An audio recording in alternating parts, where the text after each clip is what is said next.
was going to be a little like touchy for me because I started this project last semester, so this is like it.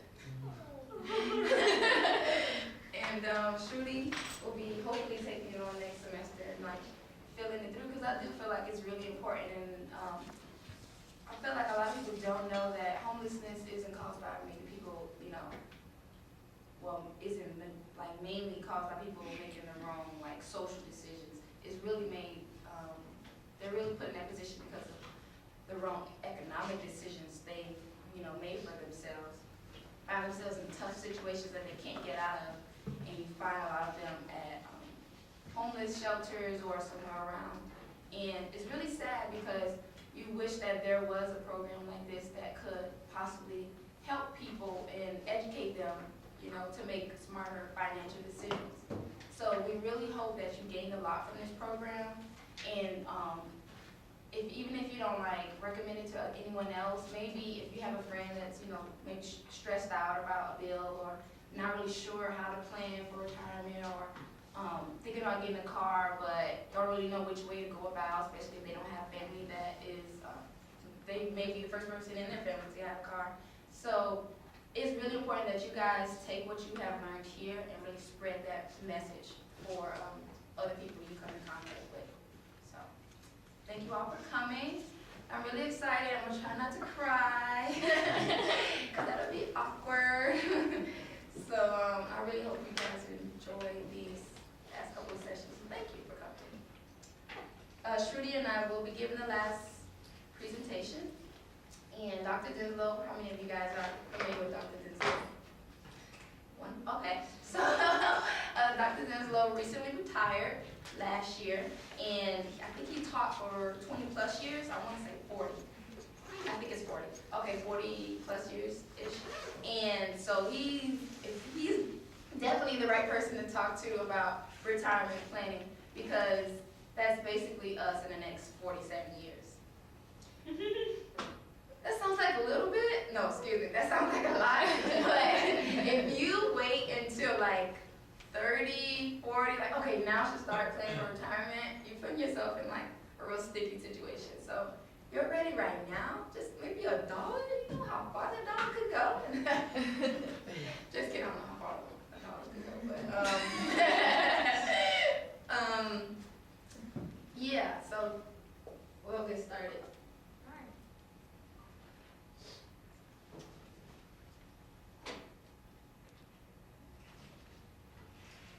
So our quote for today is, the question is what age I want to retire, it's at what income. And so we think this is important because you guys are young and you're starting early, so it's really something that we want you to consider, that it's really not, oh, I'm going to retire by age 65. It's really, how much money do I have, how much money do I want to save, and at what income will I be ready to retire. And you could retire by the time you're 40, or you could retire when you're 75, depending on what your income is, depending on how you save. So that's what we wanted you to consider today. Oh, so like going back to what I was just saying about it's 47 years until you guys become that nice number. So I went on, actually there's a website, I think it's, I can't remember it exactly, but if you Google like retirement planning or something, I think the government's website comes up. And you can actually calculate your life expectancy. Yeah. And surprisingly, us women in here will be outliving the men. So for people whose year of birth is 1960 and later, which we're in that category, our full retirement age is 67. Do you guys understand what that means? Aaron, can you tell me what that means? Full retirement?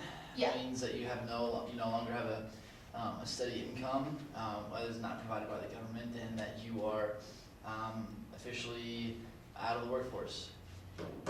Yeah. So basically, full retirement age is the age where you're 100% ready, or not 100% ready, but you are not being, your retirement is not being reduced, or is not being like increased. Because as you can see down in the later bullet, that between age 62 and full retirement is age 60. So, not age 60, but 60 months. So, basically what this means is, for example, if you have a $1,000 retirement benefit, it's reduced by $300 because you're retiring early. They're taking in consideration that you are not 67. So it depends on like if you really care to get your full 1,000 at age 62 or not. If you don't mind getting 700, well, retire early. But if you really need that full 1,000, then wait until age 67. Studies show that it really doesn't matter if you do it on time, before, or after, because they reallocate your money in a way that it's still the same lump sum, basically. It's just distributed differently. And for example, another example, so how does this affect your spouse? So your spouse only gets up to 50% of your retirement. Let's say if something was to happen to you. This is reduced, that person's benefits is reduced by 35% because they would be able to have $500, so 1,000 divided by 2 is 500. So 35% of that is 325. Do you guys understand what I'm trying to say? Sort of? Okay. So basically the math is, it's just a different distribution for you if you decide to retire early. Did you want to say something? I listened to Susie Orman the other day, and she said that you should retire either when you're supposed to retire, like at the age that is required by the government, or later, because then you can collect everything that you should be collecting. That's what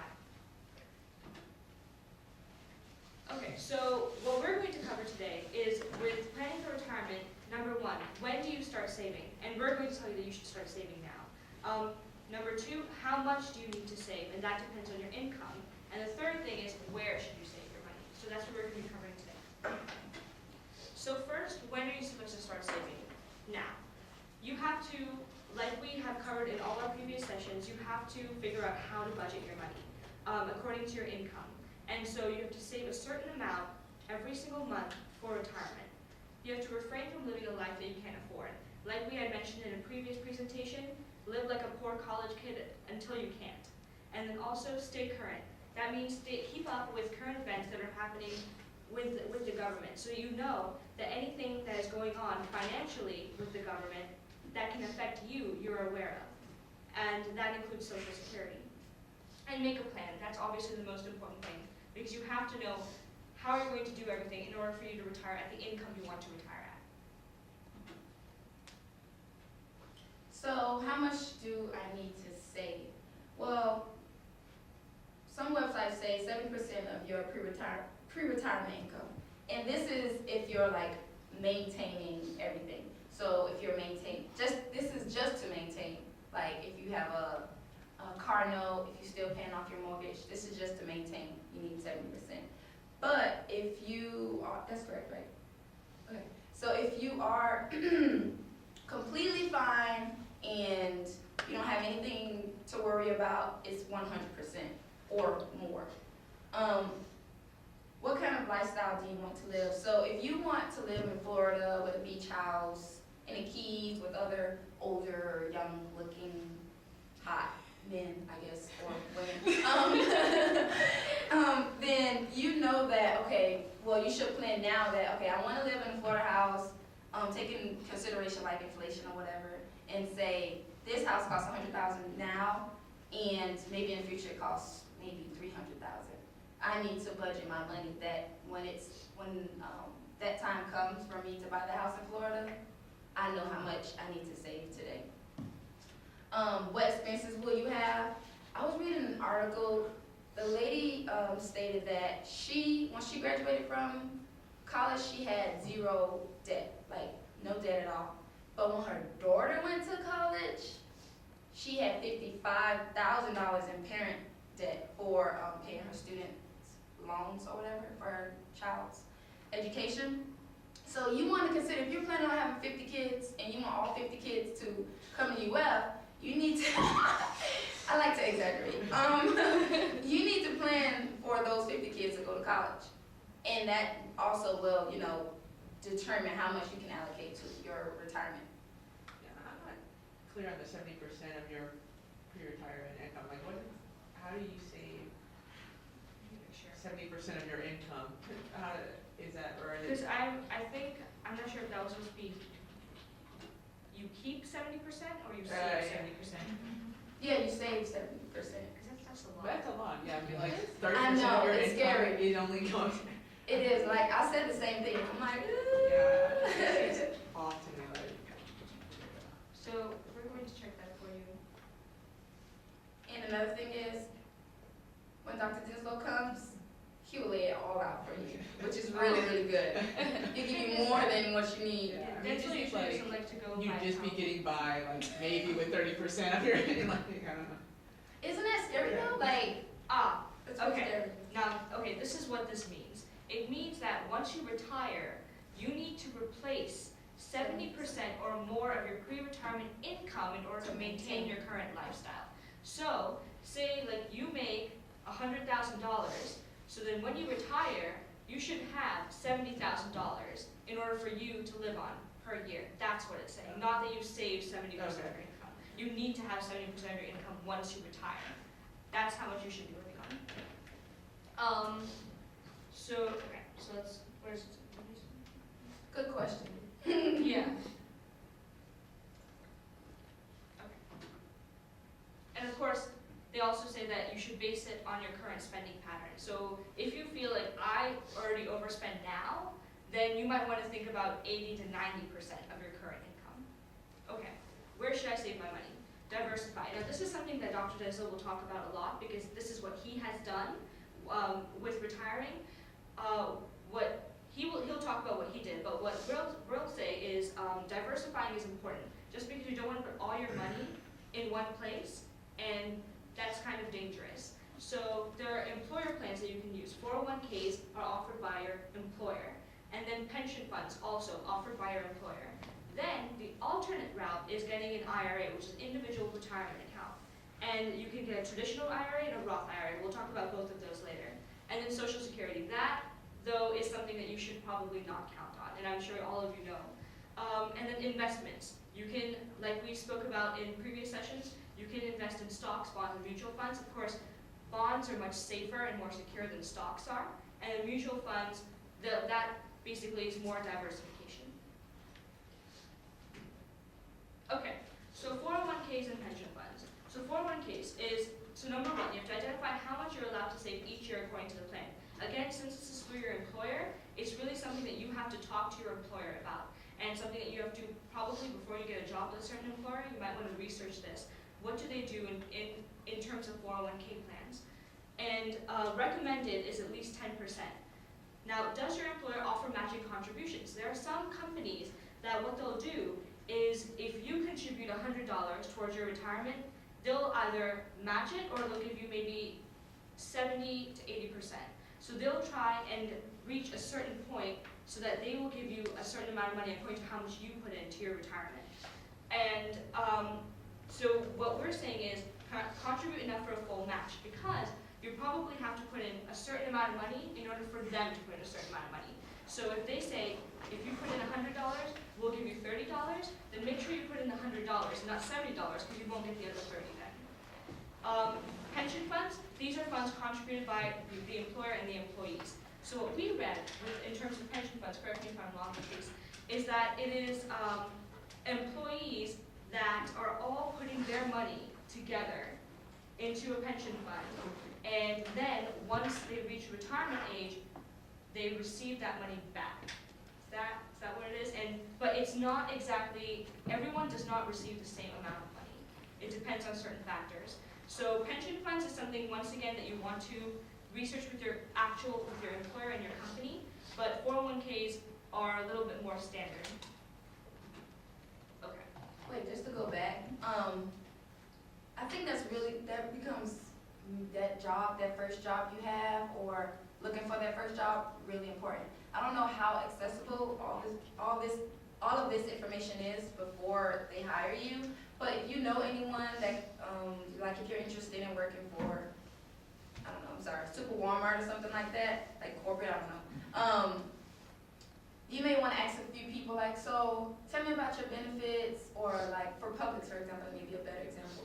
Tell me about your benefits, how are the pension funds distributed, like something like that. So you know a little bit more about the people that are like basically aiding your future. So, one question. Why do they call it a 401k? Oh. Yeah. I was thinking it. I look into why they call certain things that, but I was wondering if it used to be like $401,000 was like the sweet spot or something. I don't know. I have no idea. That probably isn't true. Yeah, Probably not, because that's a lot of money for someone to have to retire with. Alright, let's continue. Okay, so let's see. Alright, so general 401k information. So once again, employer provided savings plan. It reduces your taxable income. Your contribution is deducted from your paycheck, and then again, we talked about it matches, your employer may match your contribution. And when we say contribution is deducted from your paycheck, that means that once you get your paycheck, you probably see on there, it'll say like it's a deduction for your 401k. Max contribution of $17,000 per year. Is this according to, in general, companies only allow for you to contribute $17,000 per year? I think that's the maximum. Okay, in general, so that's 1,417. So once again, there's a minimum amount and then there's a maximum amount that you can contribute to your IRA. Sorry, your 401k. So now a Roth 401k is slightly different. So what it is that your contributions are made on your after-tax income, and so your withdrawals are tax-free. And now this is important because it makes you consider what tax rates are now and what they'll be in the future. Because if your withdrawals are tax-free, then you probably want to make sure that you consider what the tax rate is now, so that if you're putting in money and you're going to be, and the tax rate is going to be deducted from there, then you're going to withdraw it later, and say tax is going to be greater in the future, or interest rates are greater in the future, that's a good idea. But if interest rates are high now, and then will be lower in the future, or same with tax, you probably want to go with a general 401k, so that you can save money now. All right, let's see.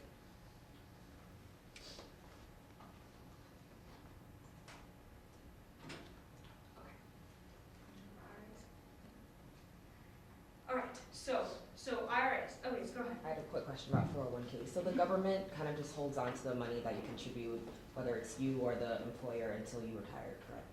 I believe so. I'm sure that there's a penalty if you want to withdraw the money early. Oh yeah, there is. And then it doesn't matter how long you work for a company. I know some companies like have, stipulations like you're not able to get the benefits until you work for at least 3 months. Let's say I work for like 6 months. So that 3 months is still mine as long as I invested in the 401k for the company, or do you have to work for a company for a specific amount of time? I would ask for you to ask that question. You don't have to do it. Oh, yeah. We're just really trying to build that foundation for you because he really likes to be personable. Like he's a really personable guy, so he doesn't really like the PowerPoint setup. So he really likes that, one-on-one. He wants to know your name. He wants to get real personal with you and say, "What's your major?" Like it's amazing. So stay tuned for him. I'm telling you, it's gonna be great. If you have any questions, then try to save them for when Denzel comes. Just unless it's clarification of what we've actually found. Yeah. All right. So IRAs. So this is something you do individually, so not through your employer. So you're able to keep stocks, bonds, mutual funds, and other assets. So that's part of your IRA. And once again, open it on your own. And so this is something, so eligibility restrictions based on income, employment, and money contribution ability. So when it comes to your IRA, once again, there are some restrictions depending on how much you make, whether you're unemployed or employed, and how much you're actually able to contribute. And we're going to talk about traditional IRAs and Roth IRAs.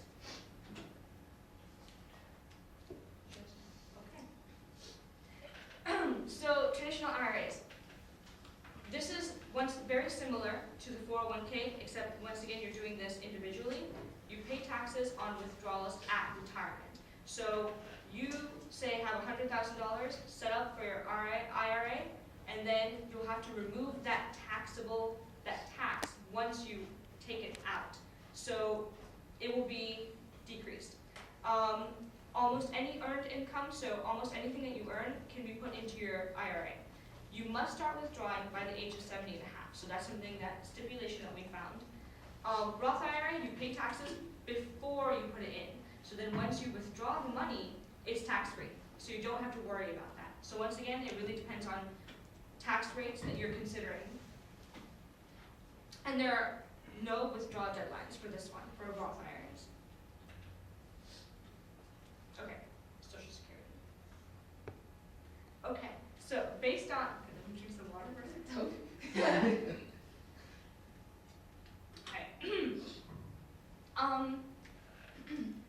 We have a nice little video for you for this one, but so Social Security is based on payroll contributions through FICA, and you know that FICA taxes that's also removed from your paycheck. It's going to be really fun to see your first paycheck and how everything is deducted from there until you have a very, very little amount.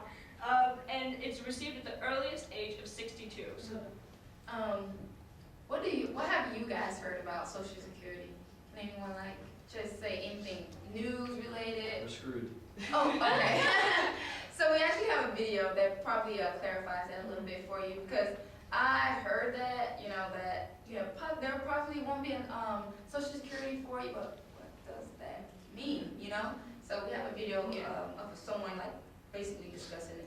and the reason is that, from what I've heard, is because we have an aging population, they're all going to be retiring, so they're all going to need their Social Security benefits. But then for us, there aren't enough young people who are working to contribute for our Social Security. So that's the problem. So maybe if someone decides to have children, it might, but How'd you guys? Those children bring debt, bring college. You just moved it on that side. Yeah, I think I heard on the radio that because of our student debt right now, we're going to put US's standings way lower, because we are the highest in debt students ever. so it's really it's a cycle, right? Because we're not getting funded by the government, right? Because the government doesn't have enough money, so therefore we don't have enough money. So we're going to be in debt, which once again hurts the government. Make a plan. Make a plan. Well, let's watch this video. Let us ask about the 18, 19, 20, 21, 22-year-olds.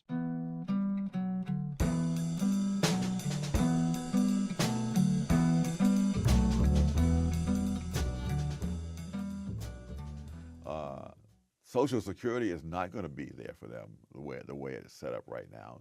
Something is going to have to be done. Now, anyone who proposes doing something will be accused of being heartless and wanting to get rid of Social Security. Now, arithmetic will get rid of Social Security if you don't do anything. So it's not a question. You don't have the option to just let Social Security keep going. This is the reason for the welfare states of Europe being in such turmoil. Riots in the street and austerity and unemployment rates over 20% and so on, is the chickens have come home to roost. You have unfunded mandates out there. You essentially promise people things. It's like giving them a generous check knowing that there's not enough money in the bank to cover it. And now we're discovering that the hard way, and it's only a matter of time before the younger generation get there and discover that all the money they paid in Social Security went to pay the pensions of the previous generation, as well as other spending by Washington. So what's really pernicious about the welfare state as it nears the edge of the cliff, and as we see it breaking down in Greece, is that people very understandably plan their lives around the notion that they'll be getting such and such a check for this and that they'll be getting health care for that. And then suddenly they discover that their plans are worthless. They've built their lives on certain expectations. So your advice to these 20-year-olds would be plan on reality, not on what the government is saying, not on the government's lies about the welfare state that will always be there to take care of you. Is that fair? Absolutely. And particularly in the case of Social Security, That what they need to do is put their money someplace where politicians can't touch it. That's the whole. Switzerland? No, no, no. That's the argument for putting it into private accounts. You see, if a private insurance company does what the Social Security system does, you can put the people behind bars in a federal prison. Right. Because they have to have enough assets to cover their liability. Otherwise, They're breaking the law. that's right. Right. Congress can do that, but the private people can't. And that's why you shouldn't have the money subject to Congress's direct control, but put it somewhere else.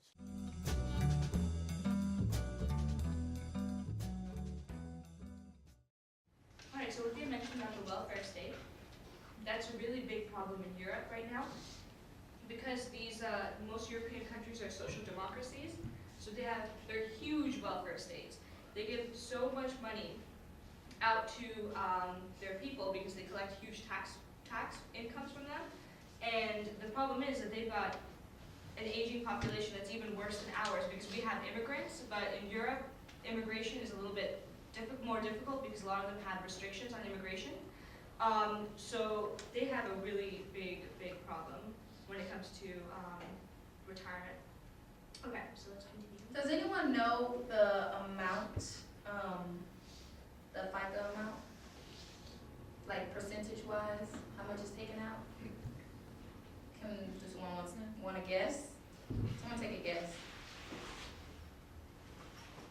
7.6%. How much? 7.6. All right. Yep, this means you pay 7.65%. Yep. And that's from Social Security, and then there's also Medicare. Yeah, Medicare for 1.45%. So, I remember when Brandon Peterson came in and he said, let's say you made $35,000. Well, you're only going to take about $20,000 home or something like that. I guess he's referring to how much they're taking out from you for Social Security and Medicare.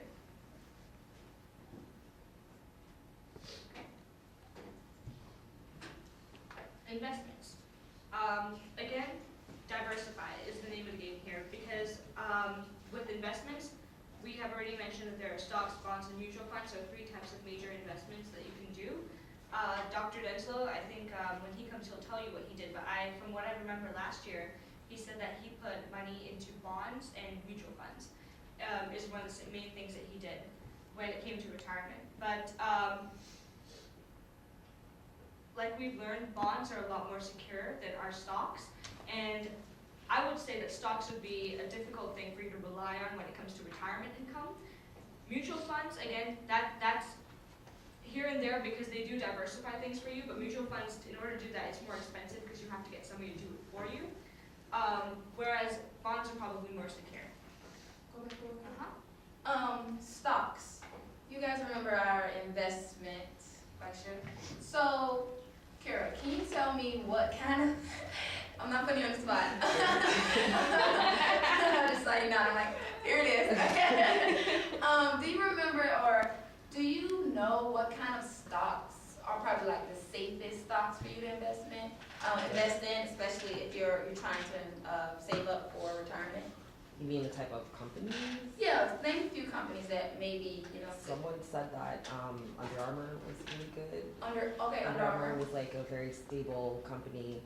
So maybe you wouldn't want to do like the big companies that everyone wants to do, like Facebook and Right. I feel like Google would be pretty stable too, but I don't know, something that over time has just been like a very consistent company probably. I don't Right, know. so like Coca-Cola, right? Yeah. Right, so are you guys familiar with Warren Buffett? Mhm. Okay, yeah, who doesn't know Warren Buffett? So, a lot of his portfolio consists of stocks that he knows for sure or has been around for a long time, like Coca-Cola, J&J, like Johnson & Johnson, General Electric, and there are a few more. But basically the whole gist of it, just as like Kira said, is you want to invest in companies that have been around for a long time And you wanna watch out for who's becoming the CEO. That's why in the news, you're like, oh, the CEO of this person is now this person or whatever, this person will no longer be the CEO. This changes a lot, because if you have a fool becoming your CEO and managing a lot of the financials or whatever, this will affect your stock. So in the previous, you have to go back, but in the previous slide we say stay current. And what we mean by stay current is, make sure you're up on your current news, political, social, and economic. A couple of things I just found. Virtually all employers impose severe restrictions on withdrawals of pre-tax or Roth contributions while a person remains in service with the company and is under the age of 59 and a half. So, if you take money out before you're 59 and a half, usually it occurs a 10% penalty tax. So that's something to consider. So you're kind of stuck with this 401k, and I don't think you're stuck with the company though, because I think that once you transfer to a different company, they move that to the different company. I think that's what happens. But it also says that many plans also allow employees to take loans from their 401k to be repaid with after-tax funds at a predefined interest rate. So you can put your money in and then take it out for a loan, but you're gonna have to put it back with interest. So these are different things to consider when it comes to your employee benefits. Okay. So Kina, can you tell us like one thing you can do to refrain from possibly using your retirement fund at any time for emergency? Well, you should probably have an emergency fund. Exactly. you always wanna have that backup, So try not to touch your retirement fund. Like let it grow. You guys remember Jason's activity and how when your stocks fluctuated, a lot of you didn't have money to pay off that emergency that had come later. So definitely having an emergency fund is a great idea. Okay, retirement saving tips. Take advantage of company matched IRA and 401k accounts. We've mentioned this 2 times before. Go for it. If they are going to give you a certain amount of money, if you put in a certain amount of money, you put in that maximum amount of money that you can, and you get as much as you can from your employer. And once retired, draw money from taxable accounts first. So the reason for this is because tax goes up, so that it's better to just go ahead and get it from taxable accounts first. Is that one? No, Or is that what you read? No, I wouldn't say that exactly. Okay, what would you say, Latrice? I wouldn't say that.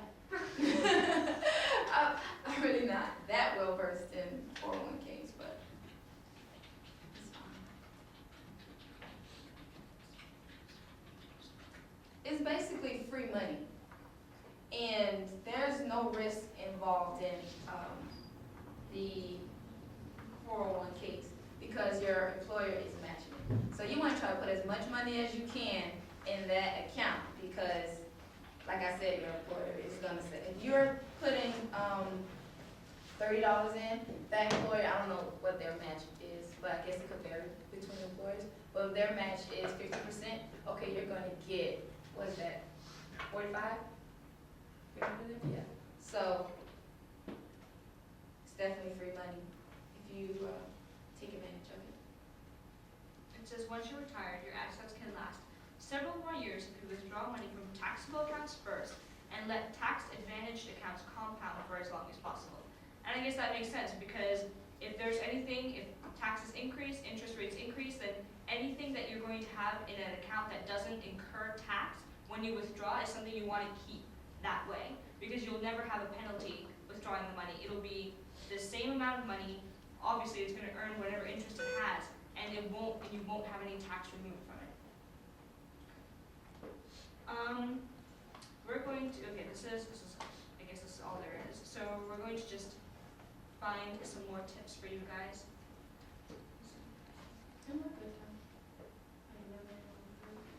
Okay. Do you have any more videos or anything? Okay, let me find, because I think what we're going to go ahead and do is give you guys the post test, and so we can get that done with, so by the time Dr. Denzel comes, we're all set and ready to go. Oh, question. If your employer doesn't match your 401k contributions, then what's the point of contributing to a 401k as opposed to an IRA? where I it's guess safer? there is no point because the whole point of a 401k, sorry, so can you want to say something? Oh, I was Is- just gonna say that I heard that like if your employer is gonna match your 401k, you should do your 401k up until the maximum Right. every time until it stops, and then when they stop, do an IRA or yeah, Yeah. because there is no. And at no point, you don't have to like really wait. You don't have to wait. You can do them all You can in. do both, Yeah. but once they stop funding you, then Then, yeah. just continue with the IRA until the max of that. But like, is the definition of a 401k that they match it? Yeah. Okay. Well, not No, well, they don't all most, match. most. Well, the thing is, the whole point of a 401k is because that's the benefit of them matching it. Because if they don't match it, like, is it really a 401k? Like, you get what Okay, I'm saying? I didn't know like the baseline definition of a 401k, like I didn't realize that was the norm. Cause in the beginning you guys said they might match it, so I don't know if that's just like if you're really lucky, or if that's every 401k. Contributing money to a 401k gives you an immediate tax deduction, tax deferred growth on your savings, and usually a matching contribution from your company. But we don't want to say that all companies will do it, but I think nowadays most companies do. It's once again something that you want to check before you decide to work with the company. And I think usually what they do is they'll sit down with you and plan something like this out, because you want to make sure that because this is a really important thing that you're doing for yourself. And also the company's investing in you when they do something like that. Yeah, and I definitely agree with Shruti to say. I think it's something that a lot of companies are looking towards doing more. I think before it was probably usually maybe like 20 years ago, but nowadays when there's, you know, the rockiness of Social Security and all that type of stuff, like, that's sort of mean if you don't want to. Like, you're being mean. Yeah, I had an internship last semester or last summer, and my employer matched a couple, I think like 4 or 5% of whatever my income that I Yeah. put in. So my mom recommended just put like as much as you can in, at least put in the minimum, because then they'll match it. It's like free money. So matches doesn't have to be a huge number, like 75%. Yeah, It just can put vary, it could be 1%. So that's what I'm saying, like, it's really, you really gonna get a match, it's like, what type of match are you gonna get? Excuse me. Yes. So clarify again, like why do we withdraw money early from the whole 401k plan instead of withdrawing later? And you Sorry, said, could you repeat your question? like the reason behind why we should withdraw as early as we can. Can you clarify that, please? Withdraw money as early as you can? We said, in terms of 401ks, okay, so what we said is, not withdrawing money as early as you can, but once you're ready to withdraw money, like once you've reached 59 and a half, when your employer will let you withdraw money, then withdraw from the ones that are taxable, before you withdraw from the ones that are not taxable, so that you can get that money out of the way, because it's going to be reduced. Like, if you have that money that's going to be in a taxable account, once you remove it, your tax will apply, and then that's all you have. But if you have, the rest of the money that's in the non-taxable account, allow that to compound, because once you remove it, there's going to be nothing that's going to stop that money from coming back to you, because there's no tax on it, because you already paid tax before you put it in. So that's what we were saying. But when it comes to withdrawing money, do not withdraw before you've reached 59 and a half, because then you'll get that 10% penalty, and that's your money that you put in, and it's taken away from you because you withdrew it early. And then also there are loans that you can get through your contributions. But I would say that that's probably a bad idea, because you're dipping into your retirement funds for a loan, which is probably not the best thing to do. And I think that goes back to maybe old planning. If you were like, oh, I want to put $1,000 every month into my 401k or IRA, you might want to, when it goes back to that planning process. Like, what is really a good amount? Like, a feasible amount? Can I really do this? Because I find myself just doing it personally with my regular savings account. And I say, oh, I want to put all of this in my savings. Next week, oh, I need that back. So you just want to, be cautious of how extreme you are when it comes to saving your money that way.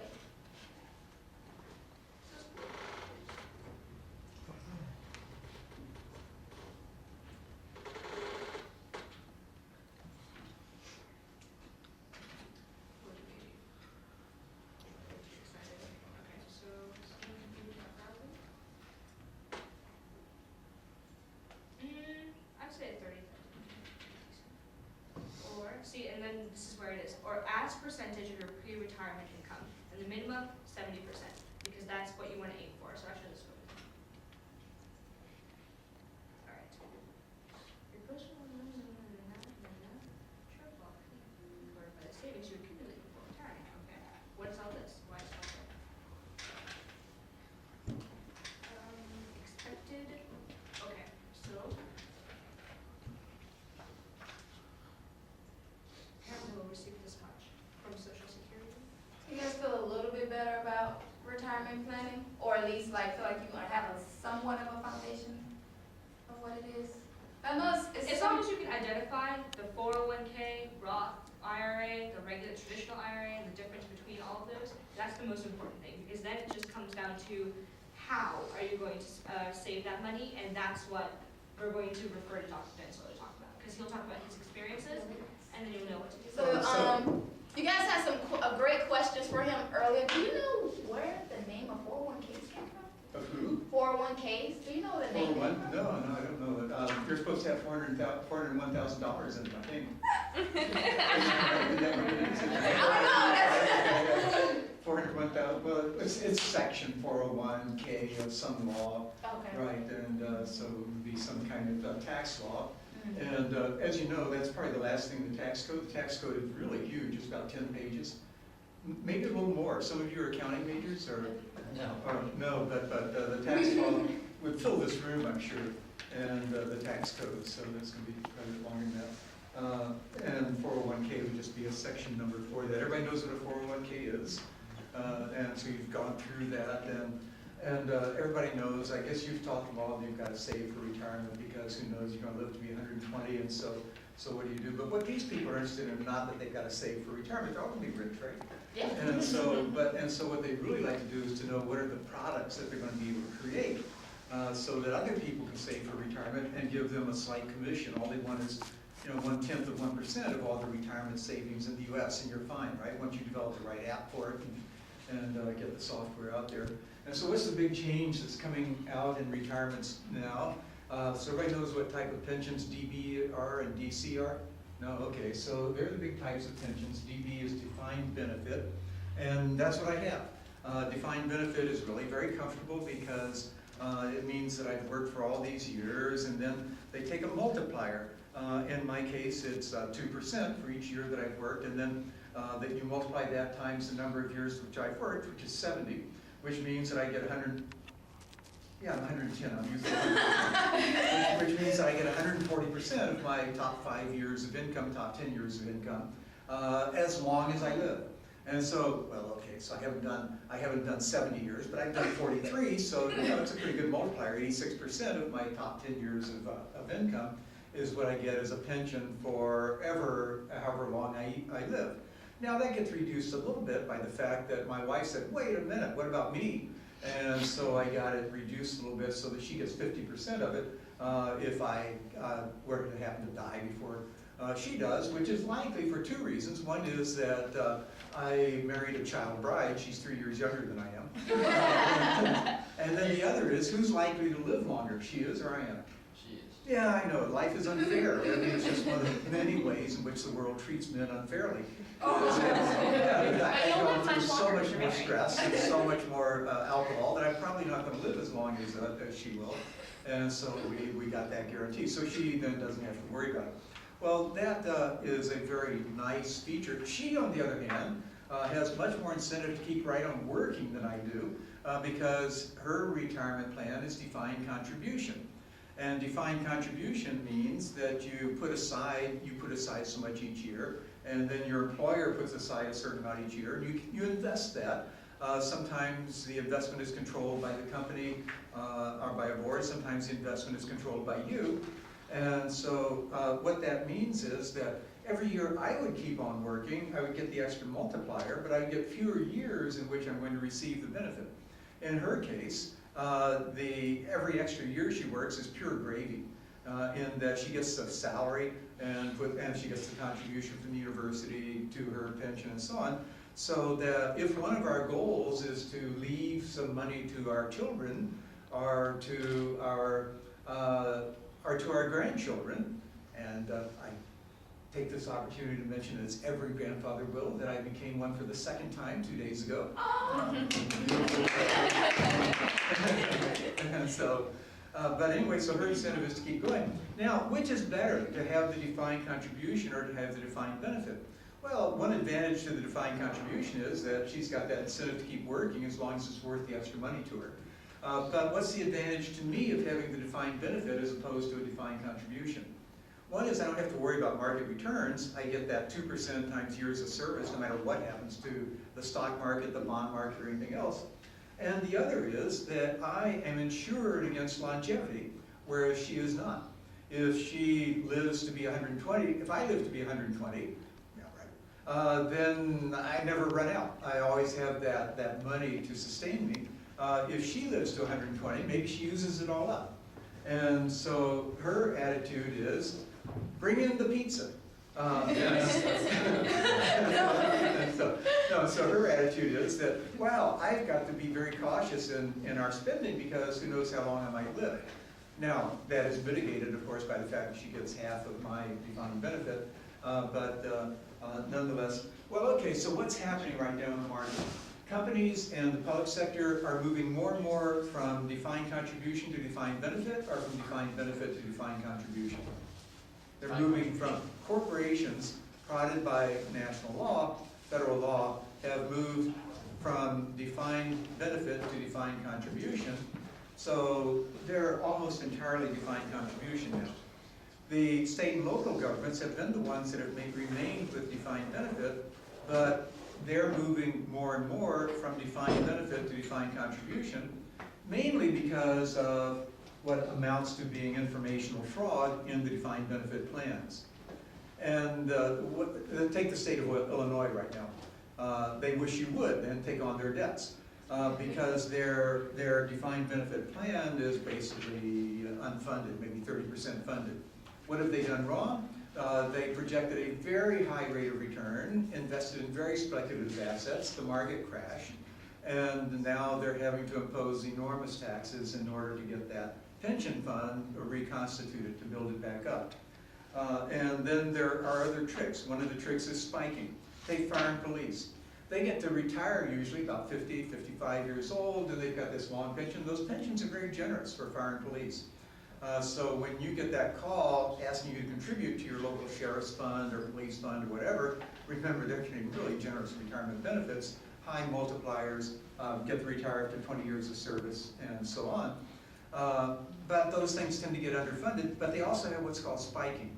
And that is you get paid based on your highest 3 years of average pay. And so if there's a hurricane and you need extra police to go around and take care of the roads, to guide the traffic, who's going to volunteer for it? Somebody who is 30 years old or somebody who's 50? The 50-year-olds are out there. And so you can see some of them that put in 4,000 hours, incredibly enough, per year in their last 3 years of service. So what are they doing? They're doubling their pay. And then their pension is a percentage of the top 3 years of pay. And so they get just huge pensions, 150,000, that sort of thing. Well, that sort of abuse is being tamed a bit, but the problem remains there. If you look at the Gainesville Police and Fire, they have an 8.5% projected rate of return on their investments, which means they don't have to put a whole lot of money in. On top of that, they project payroll growth that's going to be pretty rapid, so that reduces the amount that they have to put in. And then what about the mortality tables? They assume that the mortality tables for police and fire are going to be the same as those for for blue-collar workers in general, which won't be true because the high mortality for blue-collar workers in general comes from a lower end of them, a lower 20% that doesn't take care of themselves, they smoke, they do everything bad, and so they die young, whereas police and fire tend to be healthier, they tend to be better paid, and they're not in that category.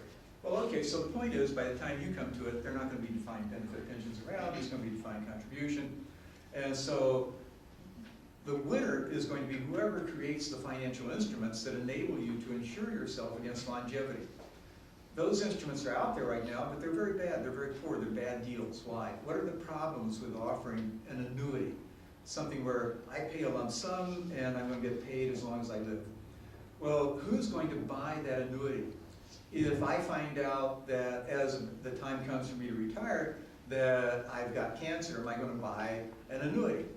No, I got 2 years to go, forget it, I'm not getting an annuity. So there's the adverse selection problem. And there's informational asymmetry. I have that information better than the annuity company does. And so the beauty of a defined benefit pension is that it insures the group against that longevity risk, and you don't have the problems of asymmetric information, adverse selection, and so on.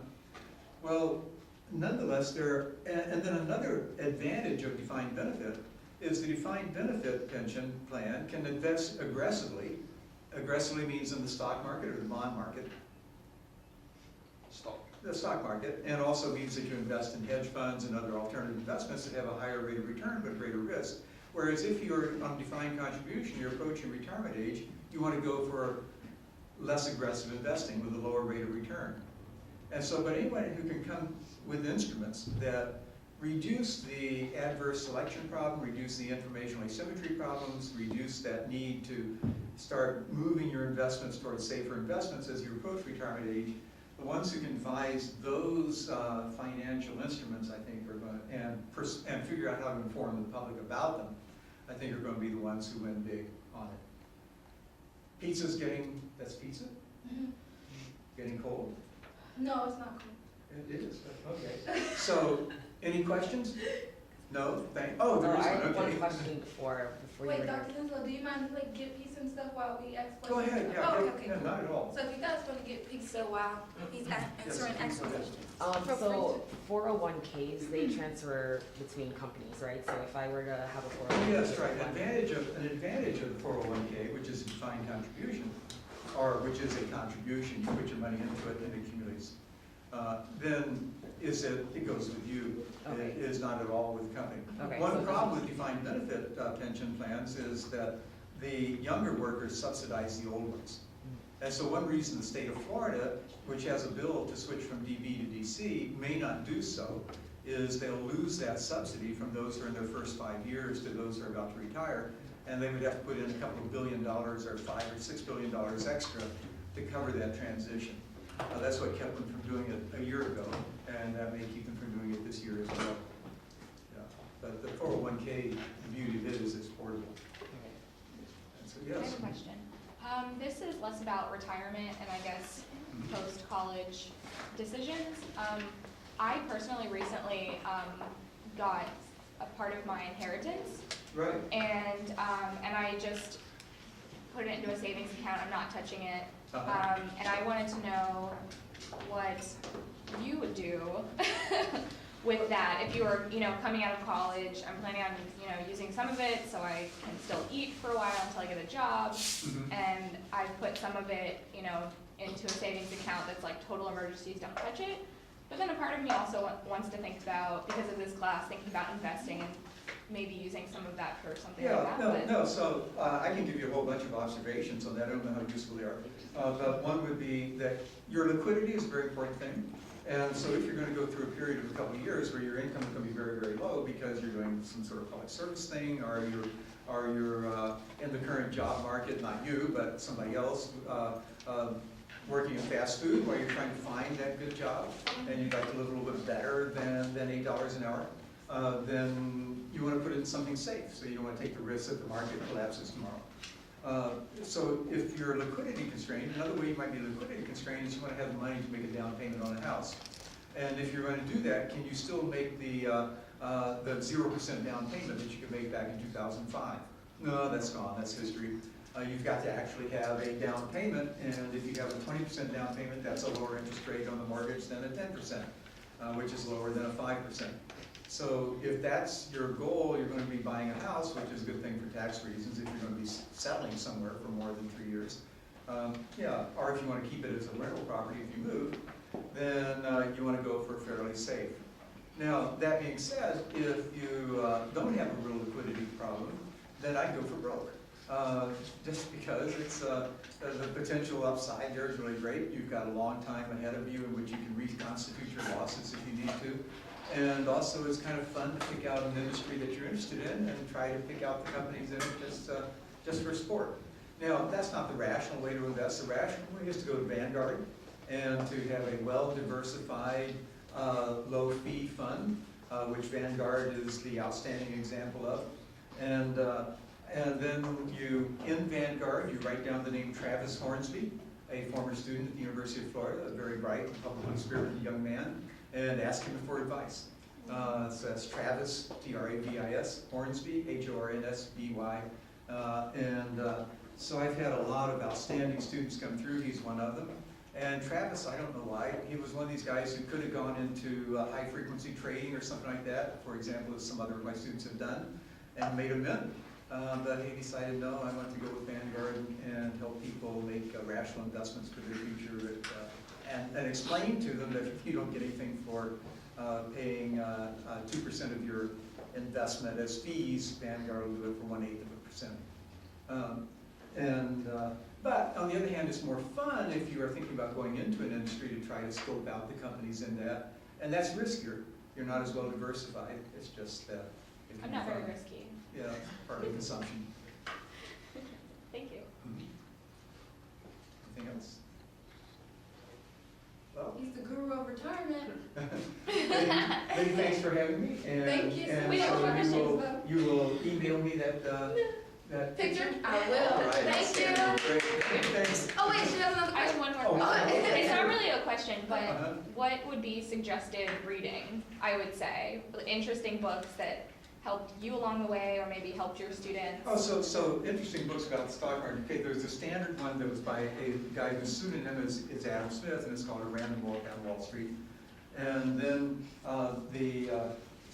another standard would be Jeremy Siegel, for those of you who want to go a little bit more aggressively, and it's called Stocks for the Long Run. He's a professor at Wharton, and so he says you should put everything in stocks. And then if you want to, the one that I have found most useful for me is one by Robert Schiller, and sadly I forget the name of it. That might be called Irrational Exuberance. Yeah, is that right? She got it. And so, and he is a professor at Yale who called the crash of the housing market, called the crash of the stock market in 2000, and so on. So I think those three would be the ones I start with: Jeremy Siegel, the Adam Smith, Random Walk Down Wall Street, and Robert Schiller, Irrational Exuberance. And then there's yet another group, which I have not been part of, but those who stress fundamental investing. And so you might look for a good book in that. The fundamental investors are the ones who are the Warren Buffett school. And they say you just really dig into the T accounts, the accounting for the firms, look at their management, that sort of stuff, and try to find things that are undervalued in that regard. So I'll find one of those, but I've not read those myself. Yes? You said, I don't know if this is just like an average figure, but you said if you're gonna be in a place for 3 years or more, maybe you're considering buying a home. Yeah. Obviously, the down payment might make an impact on what you're contributing to your retirement at that time. Oh, sure. Just Right. like pushing everything toward your home. How would you recommend as like a person in their 20s balancing, when you're ready to buy a home versus if it's okay to kind of push off saving for retirement in order to do that? Well, and putting the money into retirement, I think right now is just an incredibly good time if you're in the right market to buy a house. There's so many real estate-owned properties out there, distressed properties. Now you have to do your homework because you buy the wrong house and you don't understand it. And so it's really worthwhile hiring somebody who knows the local market and who knows houses before you do that. I'm doing that myself right now in Nashville, actually, just because I happen to have a son-in-law, as it happens, who is a developer there and really knows that market. And so what an opportunity. You go into a stable, kind of lower middle class neighborhood that's pretty close to downtown, and he really knows the property. So, okay, this woman has been there forever, and she's going to move and go live with her kids, and she sells this house she's had 40 years, and the foundation is solid. Now look at this one. I say, look at the price. That's a great buy. And he said, well, this one looks good to you, but let me go around back here. Let me show you what the problems are with the foundation. Let me show you the problems with the framing right here. They haven't taken care of the roof. Okay, so we don't want that. Man, you can make a ton of money that way well, not a ton, but I mean, you can make money that way by buying these houses, and then if you fix them up, or you change them because they'll typically in this kind of low-income neighborhood be one bath. Everybody wants 2 bathroom right now. So you put in the money to remodel, and then you can rent it until it sells. So if you've got that kind of money, that's a policy gift, I think. Now your friendly neighborhood banker will tell you, no, that's pretty risky. And it is because your friendly neighborhood banker sees all these people who go into it and they think, I know real estate, and they don't get in touch with this guy who really does know every house in the neighborhood and which streets are going to be going up and which ones are going to go down and so on. Now that's not quite answering your question, but on the other hand, I have seen former students who say, Travis Hornsby is one of them, Matt Davies is another, who go into it and they're going to be moving around, but they happen to have enough cash that they make the down payment, they buy the place, a brownstone or something, an inexpensive brownstone, and then when they move, they rent it out. And they probably are going to do pretty well because they buy one in the neighborhood they like, and that neighborhood is probably going to be one that's going to be kind of moving up, and so they're doing okay that way as well. Yeah. So I'm not telling you to be particularly cautious, and the reason for that is I look back on former high school friends and former students here, and you've got time, and there's upside possibilities, and why not be a bit entrepreneurial, take advantage of the fact that you've got that you were gifted with better ability to think things through than most people have. I'm interested in maybe buying a house in the next 5 years or something. Mm-hmm. Would you have any, further requested reading for for that? I mean, my stepfather's a real estate agent, so I try to pick at his brain all the time, but. Right. Oh, that's excellent. Okay, so there you go. If he's, if you're thinking about just buying a house as an investment as opposed to one you're going to live in, then obviously you want to buy one in his area because he'll know what comes on the line and what he's invested his life in learning. Well, what's a good structure? What's a good neighborhood? What's safe and that sort of thing. So yeah, that would be if you've got this inheritance or something. Then that's an excellent way to use it. I almost did a Freudian slip, an excellent way to lose it, but it's also an excellent way to use it. So take advantage of his knowledge and your own. Now, you asked for a book to recommend on that. I would go to him and get it. He would know better than I. What would be a good book to read on that? I mean, and you got to be cautious there because there are all these books that are teaching you sort of tricks of the trade, like the ones in 2004 and 2005 about how to become a flipper. And a lot of people lost their shirts doing that. Now I think is a better time because you can really buy these very good values if you've got some liquidity. Liquidity is just a huge edge in the real estate market right now because banks aren't issuing mortgages very easily. Is there a certain percentage amount that you should be saving for retirement? Like we say, okay, if you want to buy a house 20% down, is there just a general number that you should be saving a certain amount for retirement? For retirement, I mean, what percentage of your income? Yeah. Well, the standard rule of thumb is that you do the present values and everything. You figure out, okay, how much am I going to have to save in order to be maintaining the same level of consumption that I had while I was working. And then you say, well, I don't have to maintain quite the same level of expenditure because I am not going to be having to buy clothes for work. I don't have to travel to work. I have more leisure time to do my own cooking. And so on. But then, oh wait, I may have a little bit more expenditure because I'm going to have more need for health care.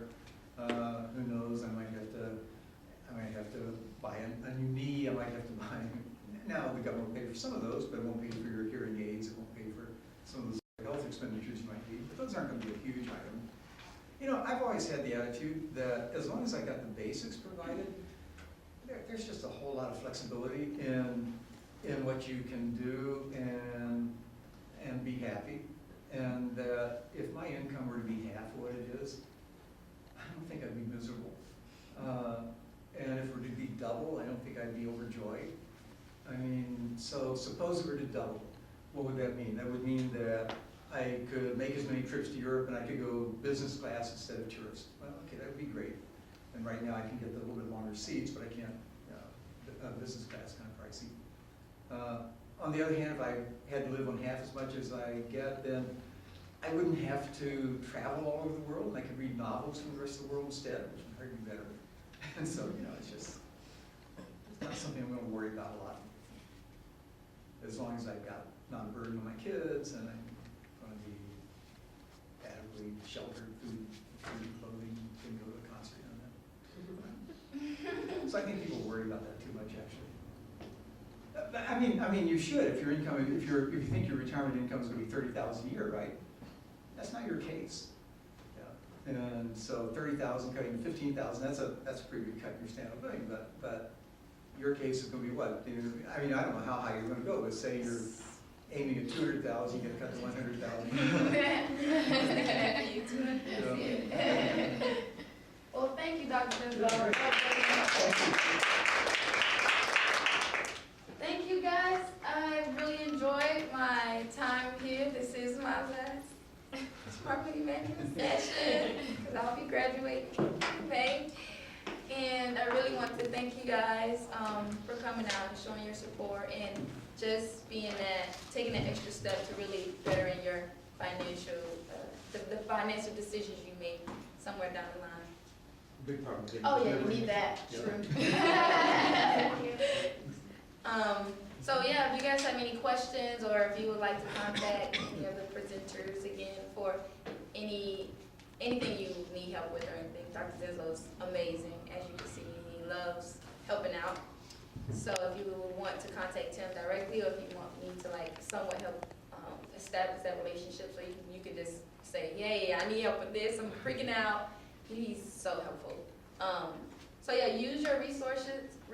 You have our emails, you have the presenters' emails. You will have them. And yeah, so I hope you enjoyed it. Thank you. Thank you.